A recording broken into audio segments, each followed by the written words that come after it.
Quelle idée de l'homme avez-vous? Eh bien, je crois que l'homme a été, sinon un mauvais rêve, sinon un cauchemar, du moins une figure très particulière, très déterminée, historiquement située à l'intérieur de notre culture. Vous voulez dire que c'est une invention? C'est une invention que l'homme. Sûr de l'affection de notre admirable armée, qui lutte avec un héroïsme digne de ses longues traditions militaires, contre un ennemi supérieur en nombre et en armes. Je vois mal, par conséquent, comment une prise de conscience ou une attitude politique pourrait découler de votre attitude de travail. Bien sûr, c'est sans doute la question que l'on pose à toutes les formes de réflexion qui sont en train de détruire un mythe et qui n'ont pas encore reconstitué. Sûr que par sa magnifique résistance, elle a rempli notre devoir vis-à-vis de nos alliés. Sûr de l'appui des anciens combattants que j'ai eu la fierté de commander. Sûr de la confiance du peuple tout entier. Je fais à la France le don de ma personne pour atténuer son malheur. Je crois que, jusqu'à présent, on n'a jamais considéré comme un phénomène étranger à nous-mêmes notre propre savoir. En ces heures douloureuses, je pense aux malheureux réfugiés qui, dans un dénuement extrême, sillonnent nos routes. Je leur exprime ma compassion et ma sollicitude. C'est le cœur serré que je vous dis aujourd'hui qu'il faut cesser le combat. Nous sommes là dans une situation qui est évidemment très complexe. Il faut toute une torsion de notre raison sur elle-même pour qu'elle arrive à se ressaisir ainsi comme un phénomène qui lui serait étranger. Il faut qu'elle passe au dehors d'elle-même. En quelque sorte, il faudrait la retourner comme un doigt de gant. Et d'ailleurs, ça commence, ce que je voulais dire, je me suis mal exprimé, on ne s'est pas forcément compris, c'est pas grave. Ça commence à se sentir le mépris, non pas par le cœur de cette nouvelle religiosité qu'on nous refourgue, mais ça se commence par le mépris de classe qui sointe, et il y a beaucoup de gens qui disent ça commence à faire. Et je pense que c'est une voie qui ne sera pas scientifique, c'est-à-dire les bobos du centre-ville commencent à nous faire chier. Et quand en plus on nous met des taxes et qu'on dit qu'on fume des clopes et qu'on roule en diesel, là ça va, hein, les gilets jaunes, ça va. Je suis très content de la sortie de François, ça fait 2 fois qu'il parle du mépris de classe. Oui. Ça nous ramène vraiment à l'actualité, un des derniers avatars de ce qu'il y a d'odieux dans l'écologie, je pense bien sûr au Tour de France. Voilà. Mais à culpa. Je l'ai dit dans d'autres conférences, donc j'ai un peu moins de mal à l'avouer maintenant. Je l'ai déjà avoué une fois, quand j'étais jeune, réactionnaire. Moi, je viens du monde colonial, hein, je veux dire. Quand j'étais adolescent, j'étais entouré par des gens fascistes tranquilles. Hein. Voilà. Aux colonies, c'était des fascistes tranquilles. Et j'étais entouré par des Algéries françaises, des choses comme ça. Donc, à l'époque, j'avais le Tour de France, je zappais à la télévision. Le mot n'existait pas, oui, je trouvais ça vulgaire, machin. J'étais un petit bourgeois réactionnaire. Populiste. Je trouvais ça laid, toutes ces pubs, tout ça. J'avais déjà la trouille des masses, hein. C'est un des fondements de l'écologisme, hein, les masses. Il n'y en aura pas assez pour tout le monde, vous voyez, il y a les limitations des ressources. On ne peut pas tout développer. Donc, je me rappelle, et c'est Kluskar, grand sportif, hein, qui m'a dit, premièrement, une donnée scientifique, ça a été mesuré, je reprends son accent du terme, excusez-moi, c'est pas pour le caricaturer, c'est parce qu'il me manque. Ça a été mesuré, c'est le plus gros effort musculaire que fait l'homme, même plus que le marathon, le Tour de France. Je parle de ceux qui franchissent l'école à une vitesse où moi j'aurais du mal à aller en plat, n'est-ce pas? Et premièrement, et donc, c'est l'occasion pour le prolétaire, lui il rentre dans l'ordre symbolique, d'avoir une reconnaissance, le contraire du mépris de classe. Ce succès populaire du Tour de France, c'est un hommage à l'effort auquel on ne rend jamais hommage. On rend hommage à l'effort de l'artiste, à l'effort du penseur, ce que vous voulez. On rend hommage au non-effort de l'artiste. Ou soldat sur le champ de bataille, mais jamais l'effort du bas de gamme, là, hein, l'effort de l'ouvrier agricole, etc., etc. Donc, voilà, je suis très content de ta sortie. Et quant à la question de Nicole, elle pose la question en tant que scientifique, elle a bien raison, elle pose la question de la confusion entre science et scientisme. Tout à l'heure, j'ai dit, je ne me prononce pas sur les questions scientifiques afférentes aux dossiers, au pluriel, aux dossiers écologiques. Parce que ce n'est pas ma compétence, d'accord? Ceci dit, justement, le vrai scientifique n'est pas scientiste. C'est illégitime de passer du discours des équations, qui est une discussion, au langage de tous les jours que nous parlons en ce moment, que ce soit en philosophie ou ailleurs.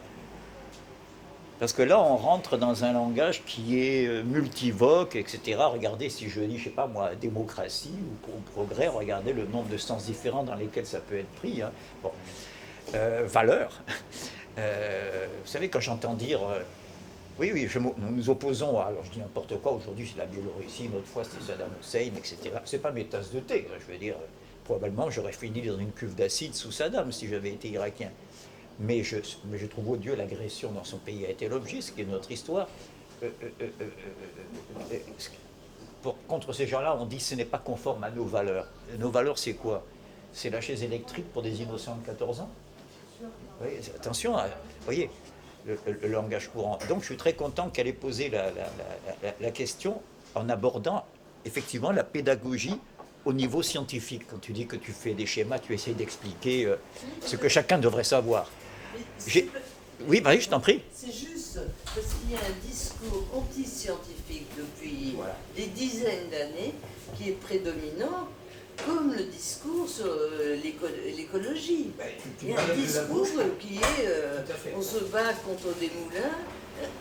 Au moment de Fukushima, moi j'ai pas été invitée à des conférences, à des trucs comme ça, alors que des connards étaient invités.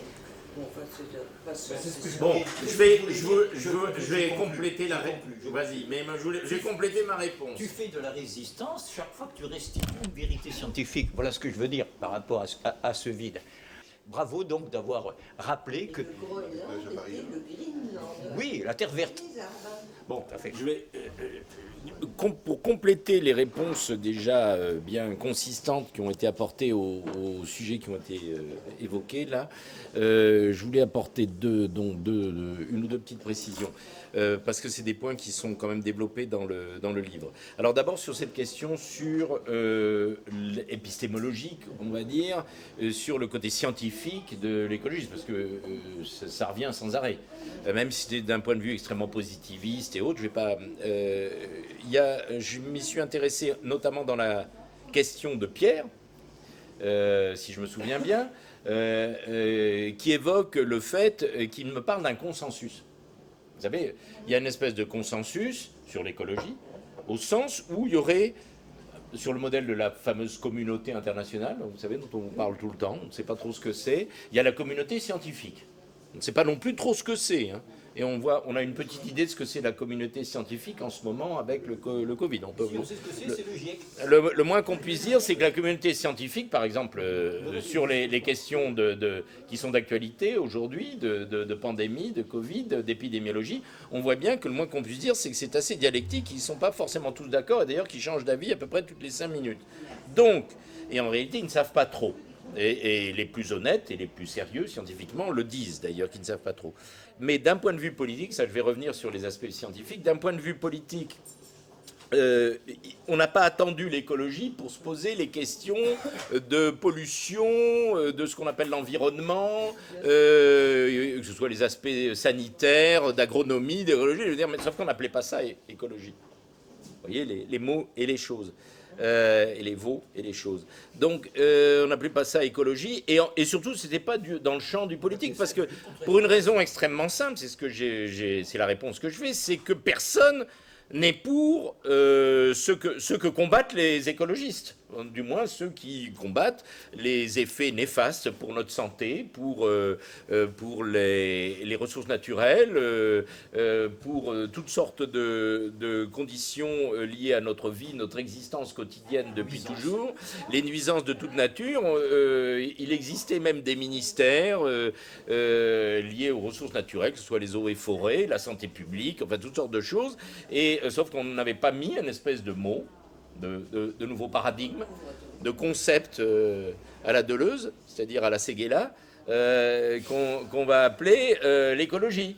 On n'avait pas besoin de ça, et ça n'était pas du domaine du politique, parce qu'aucun politique n'aurait défendu la pollution, le saccage de la nature, des ressources naturelles, etc., le massacre des petites bêtes, et ainsi de suite. Donc, je veux dire, personne ne revendiquait une position comme celle-là. Donc, ça, c'était pas dans le champ du politique. C'est arrivé dans le champ du politique, tout simplement pour occulter le reste. Ce qui étaient les questions qui étaient l'objet du politique, de la politique, du débat. Et historiquement, qui se poursuivent évidemment. Donc, donc j'en parle, je réponds ça donc à Pierre, vous pourrez le vérifier. Ce n'est pas opportuniste.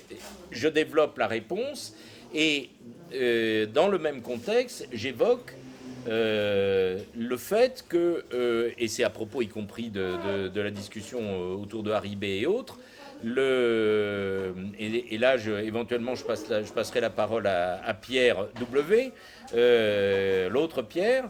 Il y a eu toute une série d'occasions où on a pu évoquer, sur les questions vraiment purement épistémologiques, la grande différence qui existe entre un rapport rationnel, démontrable, mesuré, validé empiriquement, scientifiquement, et tout le système de corrélation hasardeuse qui tient lieu maintenant de raison et de pensée. C'est assez général. Et je donne quelques exemples assez nombreux dans le livre, vous pourrez trouver, où on voit qu'on met en rapport des choses à proprement parler incommensurables. Donc les aspects épistémologiques, les aspects sur l'évocation et la critique de ce que Dominique Pagani a appelé le scientisme, y compris dans des versions positivistes qui sont très en vogue aujourd'hui. Hein. Il y a la balance, c'est en permanence de l'idéologie petite bourgeoise dominante anti-rationaliste, c'est entre le relativisme et le positivisme en permanence. Le triomphe de ce néo-positivisme, très rapidement, est presque mécanique. Quand on regarde la chronologie des idées, l'effondrement, enfin, l'acharnement contre les deux grandes pensées de l'ordre symbolique, marxisme et psychanalyse, et Dieu sait, c'est le rôle qu'ont joué des Deleuze ou des Onfray, par exemple, là-dedans, hein, fait que le mécontentement, ça ne le supprime pas, il reste là, mais il n'y a plus que le néopositivisme pour l'exprimer. Voilà, je te rends la parole. Il y a des modes, et il y a des circonstances qui favorisent, dans un cas plutôt le relativisme à tout craint, et ça alterne. C'est un peu comme l'alternance des démocrates et des républicains aux États-Unis, et maintenant des différentes variantes de la petite bourgeoisie social-démocrate en France. Ils alternent. Alors quand il s'agit de changer, j'en parle d'ailleurs, il y a tout un chapitre qui est consacré dans le livre. Il ne s'agit plus du tout de transformer, d'obtenir une représentation convaincante des classes sociales et de leur lutte dans le champ du politique. Il ne s'agit pas de transformer l'ordre social et singulièrement l'ordre de production par des transformations concrètes, objectives de ces rapports de production et des rapports sociaux qui vont avec. Il s'agit maintenant tout simplement de changer parce qu'on s'est fatigué du précédent. Et c'est comme ça qu'on passe de l'un à l'autre, du relativisme absolu au néopositivisme prétendu. Mais le trait commun, c'est que leur ennemi principal, c'est la raison. C'est le rationalisme et la science, le savoir. Ça nous donne, y compris la mode heideggerienne qui ressurgit périodiquement. Donc le non-pensé, la destruction de la raison et de la pensée, comme on a eu l'occasion de l'évoquer il y a quelques jours ici avec Emmanuel Faye. Donc sur ces aspects-là, et alors la dernière chose que je voulais évoquer, que me suggère ton intervention, c'est la problématique du malthusianisme. Parce que apparemment, là j'en reviens à nos pseudo-marxistes écologistes ou à nos écologistes qui se présentent marxistes, et j'ai pu le vérifier, la plupart ignoraient complètement que Marx et Engels avaient écrit un livre qui s'appelait Contre Malthus. Alors je les ai invités à le lire. C'est là qu'on voit qu'effectivement il y a beaucoup d'ignorance. Hein.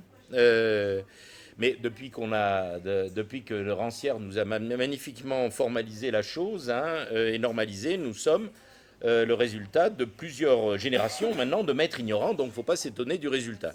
Donc, alors j'évoque dans le livre ce que Marx nous dit à propos de questions qui intéressent beaucoup, qui leur parlent aux écologistes, et on voit quand même de manière assez explicite que Marx est absolument dans une antinomie totale avec leur thèse, y compris sur ces questions de ressources naturelles, suffisantes ou insuffisantes.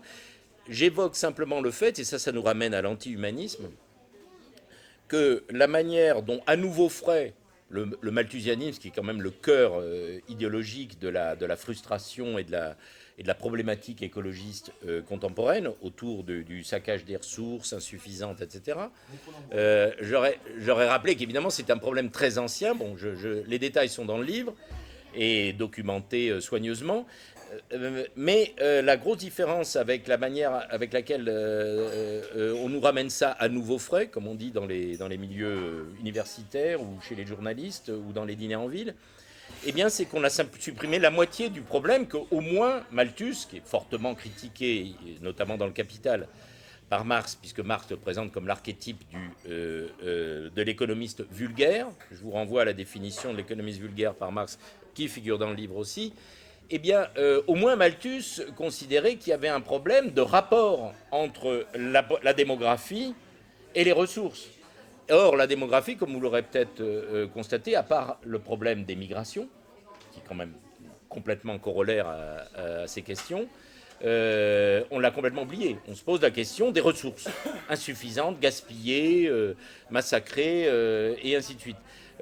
Par l'immonde productivisme du capitalisme. Alors, ce côté malthusien, ou néo-malthusien plus exactement, j'y consacre pas mal de choses, et ça entre dans le cadre des choses que beaucoup ignorent, bien qu'ils sont malthusiens, un peu comme M. Jourdain faisait de la prose sans le savoir.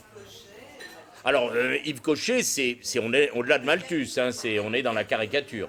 Bon, les collapsologues, j'en parle très brièvement, j'explique pourquoi je glisse sur la question des inepties collapsologistes dans le livre, mais ils sont évoqués quand même, avec quand même un des plus formidables, notre Spunz local, puisque ça a été quand même le député du 14e, Yves Cochet, que je connais très bien, et qui est encore plus... 3 petits points que ce que vous pouvez imaginer. Mais il en a donné quand même des preuves assez convaincantes, notamment lors de ses dernières sorties de son bunker survivaliste, là, pendant le Covid. C'était assez amusant. Oui, son bunker survivaliste à la mode. Oui, mais c'est un bunker survivaliste écolo. Attention. Hein, alors, peut-être d'autres questions, les dernières, parce qu'on arrive au moment ultime de... Voilà. Je ne suis pas marxiste, mais l'analyse... Je confirme, je connais monsieur très bien, c'est un fidèle client et il n'est pas du tout marxiste. Voilà, donc moi je suis du côté obscur, je suis un patron chrétien catholique. Mais l'analyse marxiste est extrêmement utile, et en particulier il y a un aspect que vous n'avez pas encore abordé, mais je n'ai pas lu tout le livre, j'ai lu que la première partie pour l'instant, qui est en fait dans l'idéologie dont l'écologie est en fait une fine pointe. Il y a un mouvement qui est là également avec, vous l'avez dit tout à l'heure, de Foucault en passant par Cohn-Bendit. On est de toute façon dans un même mouvement qui est un mouvement d'expansion du capitalisme, aussi en augmentant l'espace de marché, et jusqu'à augmenter l'espace de marché dans la sphère privée, y compris jusqu'à la procréation, c'est-à-dire mettre des rapports de production, y compris dans la sphère privée. Donc, une des choses qui me marque le plus dans la poussée de l'idéologie, mais aussi de tout ce qu'elle charrie avec elle, c'est aussi ça, c'est-à-dire la destruction, en fait, je dirais, l'expansion de l'espace de marché, et le fait que le marché gagne toutes les sphères. On le voit aujourd'hui avec l'économie circulaire, avec, je dirais, depuis les Blablacar jusqu'à d'autres. On présente au début comme étant un espace gratuit, comme étant une libération, mais en fait, ça n'est qu'une expansion continue de l'espace de marché, en détruisant progressivement tout ce qui pouvait, au fond, lui résister, y compris dans les structures sociales, entre autres. Juste une première réponse, je vous laisse poursuivre après.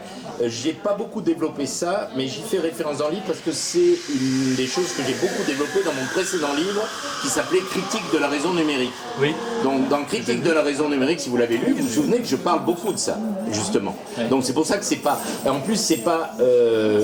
j'explique que l'écologisme est une tonalité, si on veut plus exactement une détermination, une coloration de l'idéologie dominante, qui est essentiellement celle du libéralisme. Et donc, mais cet aspect-là n'est pas absolument typique. Je l'évoque quand même un petit peu dans une autre réponse à Pierre que vous lirez dans l'appareil autocritique, où Pierre Bolinski me parle des gens qui ne sont quand même pas tous forcément des zozos, des hipsters, comme on dit aujourd'hui, à trottinette, avec les yeux braqués sur leur smartphone. Ils ne sont pas tous, mais je dis, donc, dans ce contexte, dans le contexte de cette question, ce que vous évoquez est abordé, mais pour le fond de la question que vous évoquez ici explicitement, je renvoie le lecteur dans ce dernier livre au livre précédent qui s'appelait Critique de la raison numérique. Et c'est le lien qu'il y a aussi, de mon point de vue, que vous évoquiez tout à l'heure.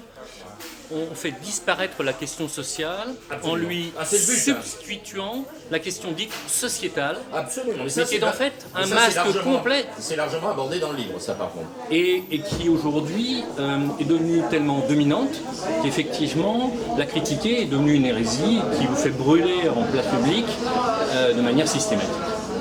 La critiquer au motif du social. C'est ça qui est très mal vu, surtout à gauche. Pardon, je t'interromps parce que de même que Dominique se scandalise à juste titre qui est des marxistes pour lesquels l'écologie est fondamentale et qui rajoutent le mot écologique à revendications démocratiques, socialistes et écologiques, Marx ironisait sur ceux qui rajoutaient et citoyens, de l'homme et du citoyen, comme s'il y avait des hommes qui n'étaient pas citoyens. Bon bref, de même, moi je me scandalise qu'il puisse y avoir des chrétiens écologistes. Je ne parle pas de chrétiens soucieux de l'environnement de leurs semblables, hein, c'est parce que j'en suis soucieux de mes semblables. Mais par contre, comment une religion de la transcendance peut s'abandonner à cette hérésie de l'immanence, comme vous avez très bien dit, qu'est l'écologisme ? À partir du moment où vous faites un naturalisme, enfin, pour moi, le grand mérite de la civilisation chrétienne, je ne parle pas en termes religieux, là, je parle du christianisme, de son effet dans l'histoire, pour l'instant, hein. Son grand mérite, et là je veux faire plaisir au grand cartésien qu'est Dominique, c'est d'avoir, si je puis dire, pardon pour le barbarisme, désimmanentisé ce qui est autour de nous. Il n'y a pas des nymphes dans les sources, il y a H2O. La civilisation scientifique ne pouvait apparaître que dans un monde qui a dépaganisé, à mon corps défendant, la création. C'est quand même très important. Voilà, je voulais juste dire que nous avons une alliance à ce niveau-là. C'est pas l'objet du jour. Non, mais je le lance à la cantonade. Mais nous avons une alliance possible. Il faut que la communauté des chrétiens se reprenne en main quelquefois quand elle écoute les sirènes de ce qui n'est pas du tout chrétien. Voilà ce que je veux dire. Je rends hommage ici. Voilà. Aussi, qui s'appelle l'écologie intégrale et qui traite l'aspect anthropologique et véritablement humaniste qui peut exister dans une écologie. Mais sans séparer l'anthropologie. Quand l'Évangile dit « vous êtes le sel de la terre », ça dit bien, on ne peut pas être plus anti-écologique. L'homme, c'est le sel de la terre. Alors ça, c'est spéciste. Hein. Ça veut dire, et il ajoute, et si le sel perd sa saveur, avec quoi le sale tombe ? Bon sang, vous êtes le sommet de la création, qu'est-ce que vous allez régresser ? Voilà. Déjà, c'est pas mal que tu aies condensé un certain nombre de préceptes écologiques qu'en fait on trouve nulle part. Quand on lit des programmes écologistes ou on discute avec des écologistes ou même je suis lecteur occasionnel de la décroissance, au moins pour m'informer de ce qui s'y raconte, il n'y a nulle part un nombre de points que l'on peut prendre et critiquer. Et donc une des questions, une question que je pourrais te poser, c'est à quoi tu penses que c'est dû ça, le fait qu'il y ait une sorte d'imaginaire commun, mais qui n'est pas formalisé quelque part. Et sinon, ce que pu en tire, c'est principalement le principe de séparation entre l'homme et la nature qui a été pas mal discuté jusqu'à maintenant. Et ce que j'ai trouvé intéressant, c'est les rappels que tu as fait sur le fétichisme de la marchandise, et notamment le principe du fétichisme chez Marx. Et on parlait de chrétienté, moi j'avais noté, il se trouve qu'un ami m'avait prêté un livre de Jacques Ellul qui s'appelle La pensée marxiste. Donc Jacques Ellul, chrétien et marxiste, en théorie, enfin prétendument. Et voici ce qu'il dit. Chrétien, mais pas du tout marxiste. Mais pas du tout marxiste, mais qui se sentait proche du marxisme. Non, mais il se prétendait marxiste.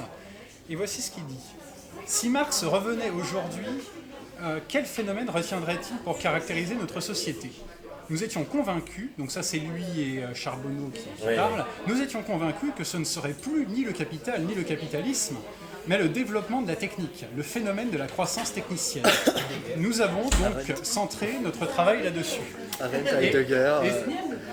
Là, on arrive chez Heidegger. On va pas parler d'Heidegger là maintenant. On en a parlé beaucoup il y a quelques jours. Mais dans les tendances, et notamment décroissantes, il y a un fétichisme, non pas de la marchandise, mais de la technique. La technique. Oui, la technique. Et il n'y a plus de rapport social. Là, encore une fois, c'est une autre manière d'effacer le rapport social, c'est on est dominé par la technique. Oui. Il y a quelque chose au-dessus de nous qui s'appelle la technique qui nous domine. Salopard d'équation. Alors, oui, excusez-moi. Voilà, et quant au lien rouge-vert, aux alliances entre les écolos et les marxistes, etc., j'avais noté aussi ce à quoi les gens qui font ce genre d'alliance s'exposent. Il y avait un article du Monde diplomatique de Jean Galeret en juillet 2019 où j'ai trouvé cette citation. La réduction des inégalités fait partie des conditions d'acceptation de la sobriété énergétique et matérielle. Oui. Donc, en vérité... La sobriété, le mot est lâché. Voilà, et c'est surtout la question sociale n'est que, on va dire, ce avec quoi on va appâter le bas peuple pour lui faire accepter la sobriété. Oui, et donc, c'est donc concrètement, il y a la partie théorique que tu as parfaitement développée dans le livre, mais il y a aussi les parties complètement concrètes qu'on peut observer empiriquement dans les journaux, de gauche et donc de gauche et en même temps écologiste, comme dirait Macron. Donc le volet social, c'est ce avec quoi on va habiller l'écologie pour la faire accepter. Mais en vérité, ce qui nous intéresse, c'est l'écologie. Le social, on s'en fout. Oui, de quoi l'écologie est-elle le nom ? Je vais essayer de répondre rapidement parce que le temps file et je veux pouvoir laisser le temps à d'autres. De poser d'autres questions, on pourra poursuivre après, mais rapidement les questions les problèmes que tu as soulevés. Donc comment j'explique rappelle-moi la formulation exacte de ta première question.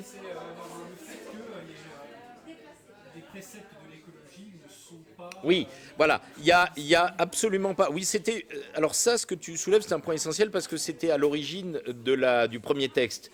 C'était que j'avais observé, et chacun peut continuer de le vérifier plusieurs années après, que nulle part on avait un corpus consistant qui puisse ressembler à quelque chose de scientifique, d'épistémologique, à défaut d'être philosophique, qui décrivent de manière conceptuelle, claire, quels sont les principes de l'écologie, qu'on considère ça comme une discipline, une science, un courant politique ou Dieu sait quoi. En quoi ça pourrait consister ? Donc ça c'est la première partie du texte qui s'appelle donc explicitement les veaux et les choses.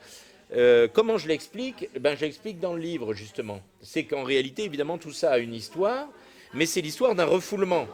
De strates, de refoulements successifs. Je ne développe pas ça ici dans notre discussion, mais j'évoque les racines historiques d'un point de vue théorique, même avant-guerre, avec non seulement les nazis, ça on connaît bien les précurseurs nazis de l'écologisme, mais surtout chez nous, plus près de nous, et clairement chez nous, on a, et qui étaient eux-mêmes très proches des nazis, et pour cause, ce qu'on va appeler le personnalisme, Mounier, ce qui va nous donner esprit, et tout un courant qui va être un courant fondamental qui va construire notre social-démocratie et notre classe dirigeante actuelle. Je développe ça pas maintenant, je l'évoque dans le livre, dans la partie historique, rappel historique, utile, comme l'a confirmé Nicole, puisque la plupart des lecteurs de ce livre probablement ignorent tout ça. Donc comment je l'explique? Tout simplement parce que, comme toutes les idéologies, ça s'agrège petit à petit, mais celle-ci, comme le reste de l'idéologie dominante, personne parmi, y compris la classe dirigeante aujourd'hui, je veux dire en tout cas les plus jeunes générations, les moins de 50 ans, n'a la moindre idée de ce qu'est le personnalisme. Pourtant, ils sont tous personnalistes, à des degrés divers, et c'est très facile de le démontrer. Je peux multiplier les exemples comme ça. Donc, une idéologie, ça j'en parle dans le livre, j'explique comment ça se construit sur des bases matérialistes et dialectiques. C'est là que je parle des paradigmes, comment une espèce de sélection naturelle qui se fait. Mais évidemment, et on en revient une fois de plus au titre du livre, pourquoi les veaux et les choses, ils n'ont pas les mots à mettre sur ces choses-là. Et il ne faut pas qu'ils les aient. Là, on en reviendrait à la question du nominalisme, ce sera un autre débat. Donc ça, c'est réponse à ta première question qui serait intéressante de développer. Donc, la question du principe de séparation, bon, c'est longuement développé dans le livre et on en a déjà parlé. Sur le fétichisme de la marchandise, bon, comme tu sais, c'est un point fondamental. Il est largement développé dans le livre, mais aussi dans d'autres discussions et textes qu'on a eus. Oui, je réexplique d'un point de vue strictement marxiste, puisque comme tu le sais, comme on peut le constater en lisant le livre, il n'y a aucune idée qui me soit personnelle, il n'y a aucune interprétation, il y a simplement le rappel des propos particulièrement explicites et clairs de Marx pour peu qu'on prenne le temps de les lire et de comprendre ce qu'il écrit, et avec y compris l'arrière-plan hegelien qui permet parfois de comprendre, et y compris les commentaires qu'ont pu faire par exemple des gens comme Debord, voire Kluskar, sur toutes ces questions-là.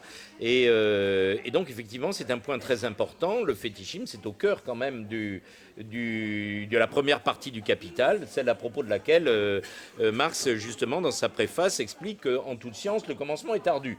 Donc, le commencement, c'est justement le fameux chapitre sur le fétichisme de la marchandise. Donc, c'est important. Point qu'on n'a pas beaucoup abordé, et que je ne vais pas aborder très longtemps ici, parce que ça donnerait matière à beaucoup d'autres débats tout aussi passionnants et qu'on aura certainement prochainement, sur la critique de la techné. Oui, bien sûr, ils agrègent. Comment tous ces gens-là agrègent une espèce de démagogie massive qui vont appeler eux-mêmes d'ailleurs après populistes ou fascisantes ou autres. Et une des plus emblématiques, c'est quand même le nazisme. Donc comment ils vont réintégrer, comment Heidegger a été réintégré, donc le nazisme a été réintégré dans ce que les adeptes de Heidegger appellent la philosophie. Eh bien ça, Fay s'en est encore chargé il y a peu. Je rappelle que beaucoup de ces gens-là dont nous parlons, qui sont entre autres écolos, mais en gros les intellectuels qui sont dans le courant de l'idéologie dominante, dont l'écologie politique, ou prétendue telle, n'est que l'expression la plus massive et la plus visible, aujourd'hui en tout cas, eh bien ces gens-là ont comme théoriciens d'une des caractéristiques fondamentales pour eux d'un point de vue strictement politique, là, un des clivages principaux qu'ils ont, et qui s'oppose fondamentalement au marxisme, c'est ce qu'ils appellent l'antitotalitarisme, qui n'est jamais qu'un nouveau paradigme pour désigner le bon vieil anticommunisme, comme je crois que je vais l'avoir démontré de moult fois et comme c'est assez facile à vérifier. Donc, c'est intéressant de savoir quand même que leur maître à penser, c'est Hannah Arendt. Hannah Arendt, qui elle-même, c'est toujours, comme on l'a rappelé il y a encore quelques jours, toujours revendiquée non seulement heideggerienne, mais n'a jamais laissé planer le moindre doute sur le fait qu'elle n'était pas du tout de gauche et résolument de droite. Donc, ces gens-là qui se prétendent donc pas forcément marxistes, mais en tout cas de gauche, puisque globalement, aujourd'hui, l'écologie, et depuis pas mal d'années maintenant, puisqu'elle sert d'idéologie de substitution en grande partie à l'idéologie libérale classique social-démocrate, y compris celle d'ailleurs que revendiquait Foucault, de manière parfaitement explicite, eh bien, ces gens-là sont, parmi les nombreuses contradictions qu'ils ont à charrier, les nombreuses casseroles, ont celle-là aussi que, bien, Arendt, c'était Heidegger, et j'ai eu l'occasion d'expliquer à Emmanuel Fay, qui ne le savait pas, parce qu'apparemment, il n'a pas trop travaillé tout ce courant idéologique, ultra-réactionnaire et régressif, et je lui dis qu'une des raisons pour lesquelles, en dépit de son travail superbe, il y a quelques années déjà, qui a quand même un peu rabattu le caquet de nos heideggeriano-marxistes ou prétendus tels, qui sont souvent aussi écolo-marxistes, on va tout de suite comprendre pourquoi, ou se prétendent-elles, c'est que, eh bien, j'ai eu de nombreux témoignages très directs, amusés, bien qu'il s'agisse d'anecdotes, mais très révélatrices, de tous ces zadistes qui lisent les bouses coquettes, cette circonstance, de Heidegger sur leurs toilettes sèches. Pourquoi ? Pour une raison très simple que je n'ai pas le temps de développer, mais qu'on peut développer facilement. Beaucoup sont des adeptes de Gunther Anders, c'est déjà un petit peu mieux que des adeptes de Heidegger et de Hannah Arendt, bien qu'il y ait une convergence assez frappante entre les trois, et au motif qu'ils ont pris chez Heidegger la fameuse critique de la techné. C'est, je suppose, ce que tu voulais que j'évoque. Oui, et ça, encore une fois, c'est encore un point qu'on ne pourra pas développer là ce soir, mais qui pourra donner matière à d'autres discussions, puisque Heidegger est ramené dans l'actualité politique prétendument progressiste, prétendument de gauche, et singulièrement écologiste. Donc c'est intéressant de voir, par le courant notamment anti-industriel, hein, qui est un courant que je connais bien, puisque c'est celui dont faisait partie quelqu'un que j'aime beaucoup et que je cite plusieurs fois dans le livre, qui est Raim et Semprin, mais qui était également d'une certaine manière celui de Debord, et qui est celui surtout aujourd'hui de beaucoup de gens, notamment dans les milieux anarchistes, ou du moins ceux qui se prétendent anarcho-marxistes. Suivez mon regard. Donc tous ces points-là sont très intéressants, mais amènent à la raison pour laquelle j'ai écrit le livre, c'est-à-dire montrer que l'écologie est finalement l'esthétique, au sens y compris kantien du terme, la surface sous laquelle on va percevoir cet ensemble idéologique qui est tout simplement l'idéologie libérale, et qui est tout simplement l'idéologie dominante, au sens où elle permet à la bourgeoisie, via l'idéologie massivement acculturée par la petite bourgeoisie, donc de pérenniser la domination de classe de la bourgeoisie. Donc l'exploitation de l'homme par l'homme, etc. Sur la question de la sobriété que tu as évoquée, il faudra que tu me donnes toutes les citations, je vais les mettre, y compris sur la vidéo. Oui. Alors, évidemment, sur la jaquette, on voit que nous avons le premier chantre de la sobriété heureuse. Et si on déploie, je suis assez pervers, peut-être pas narcissique, mais en tout cas pervers, comme tous les... Généralement, on me considère comme stalinien, enfin, du moins les trotskistes me considèrent comme stalinien. C'est pas trop le cas des staliniens en général, ils me voient pas du tout comme stalinien. Ah, donc voilà ce que c'est que la sobriété heureuse. Là, les images valent mieux qu'un long discours. Donc, avec le camarade Rabi. Donc là, nous avons le monde d'avant. Et ici, maintenant, le monde d'après, dans lequel nous sommes entrés, pour justifier la jaquette dont je suis l'auteur également. Alors, ça, c'est sur la question de la sobriété, également développée dans le livre. Un dernier mot à propos de ce que tu as évoqué, le caractère ésotérique, exotérique. Ça aussi, c'est un truc qu'on a chez tout un courant de prétendus marxistes, prétendus les plus radicaux, ceux qui, comme certaines sectes heideggeriennes, sont les seuls qui ont compris Marx. C'est-à-dire qu'ils ont compris ce qu'il n'a pas écrit.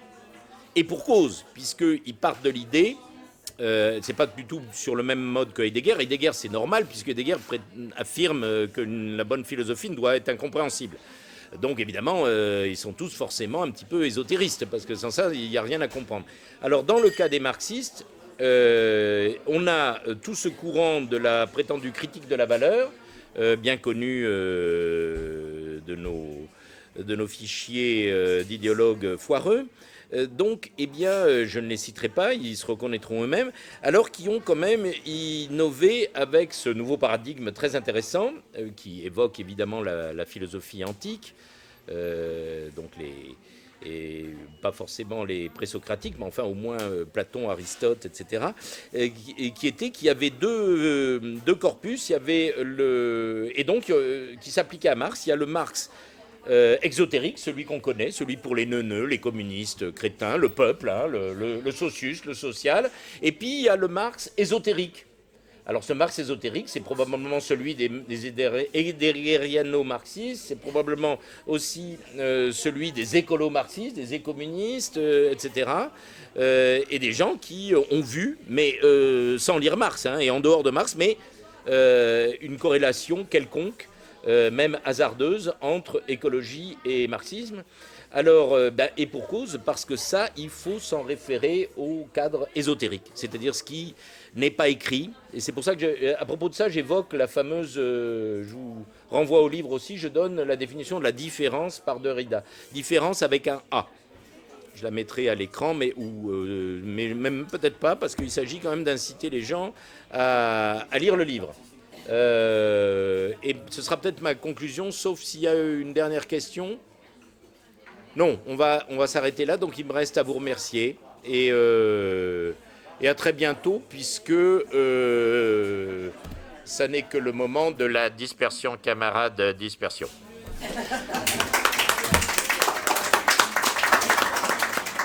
Salut à tous. Bon, voilà.